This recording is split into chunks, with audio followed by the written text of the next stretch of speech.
आज हम एक दिलचस्प सवाल पर गौर करेंगे। अगर मान लीजिए आपको आधी रात को अपने ही भविष्य से एक चेतावनी भरी कॉल आए, तो क्या आप उस पर भरोसा करेंगे? बहुत दिलचस्प सवाल है। हमारे पास एक कहानी है, अ प्रीमोनिशन ऑफ द फ्यूचर, मतलब भविष्य का पूर्वाभास। ये कहानी ठीक इसी दुविधा को सामने रखती है। तो चलिए इस कहानी के जरिए समझने की कोशिश करते हैं कि हम तर्क और अंतर्ज्ञान के बीच कैसे और क्यों चुनाव करते हैं। तो कहानी की शुरुआत होती है एक सर्द रात से। आरव नाम का एक लड़का है और ठीक आधी रात को उसका फोन बजता है। और मुझे लगता है जो बात सबसे ज्यादा परेशान करने वाली है, हाँ, वही कॉलर आईडी। उस पर लिखा था आरव होम। मतलब अपना ही नाम अपना ही नंबर। बिल्कुल। उस एक पल में ही डर का स्तर 10 गुना बढ़ जाता है ना? हाँ, क्योंकि डर किसी बाहरी खतरे से नहीं बल्कि अपने आप से आ रहा है। ये बात दिमाग को एकदम घुमा देती है। सही है। यहाँ असलियत क्या है और वहम क्या, सब गड़बड़ होने लगता है और मन में एक अजीब सी बेचैनी पैदा हो जाती है। तो आरव हिम्मत करके फोन उठाता है। दूसरी तरफ से एक बहुत धीमी, थकी हुई सी आवाज आती है और वो आवाज कहती है, कल तू जहां जाने वाला है मत जाना। बस इतना ही। और जब आरव पूछता है कि कौन है, तो जवाब मिलता है, मैं, भविष्य वाला तू। और कॉल कट, फोन बंद।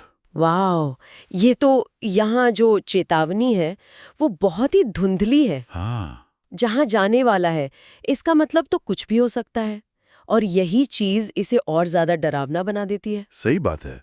अब तो वो अपने हर फैसले पर शक करेगा। बिल्कुल, ये कहानी भाग्य और हमारी अपनी मर्जी के बीच की वो जो लड़ाई है उसे बड़ी खूबसूरती से दिखाती है। क्या भविष्य तय है या हम उसे बदल सकते हैं? तो अगली सुबह असली परीक्षा सामने आती है।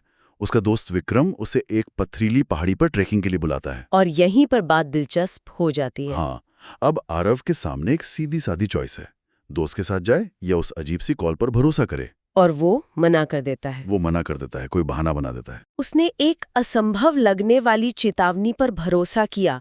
ये दिखाता है कि कैसे कभी-कभी हमारा अंतर्ज्ञान तर्क पर हावी हो जाता है। और फिर 2 घंटे बाद खबर आती है कि उसी पहाड़ी पर भूस्खलन हुआ है अच्छा, और कई लोग घायल हो गए हैं। आरव को सब समझ आ जाता है। तो कहानी का संदेश साफ है। हाँ, कि कभी-कभी जिंदगी हमें ऐसे इशारे देती है जिन पर शक नहीं, भरोसा करना चाहिए। अगर हम इसे बड़ी तस्वीर से देखें तो ये कहानी एक अलौकिक घटना का इस्तेमाल करके एक बहुत ही मानवीय अनुभव, मतलब हमारी गट फीलिंग को समझने की कोशिश कर रही है। ये उसे अंधविश्वास की तरह नहीं बल्कि गहरी आंतरिक समझ के रूप में पेश करती है। लेकिन ये सोचने पर भी तो मजबूर करती है कि अगर वो कॉल कोई मजाक होती तो, या अगर उस चेतावनी को मानकर आरव जिंदगी का कोई सुनहरा अवसर खो देता तो? ये एक बहुत जरूरी सवाल है। तब तो वो पछताता है ना? बिल्कुल, और शायद यही इस कहानी का असली मर्म है। ये कोई सीधा जवाब नहीं देती। सही बात है। ये हमें उस लकीर पर लाकर खड़ा कर देती है जहां तर्क और विश्वास टकराते हैं। हाँ, और शायद संदेश ये नहीं है कि हमेशा अंतर्ज्ञान को ही चुनो। शायद संदेश ये है कि उसे सुनो जरूर, उसे पूरी तरह से मतलब खारिज मत करो।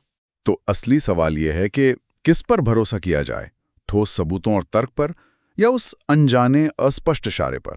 और इन दोनों के बीच संतुलन कैसे पाया जाए? शायद यही जिंदगी की सबसे बड़ी पहेली है।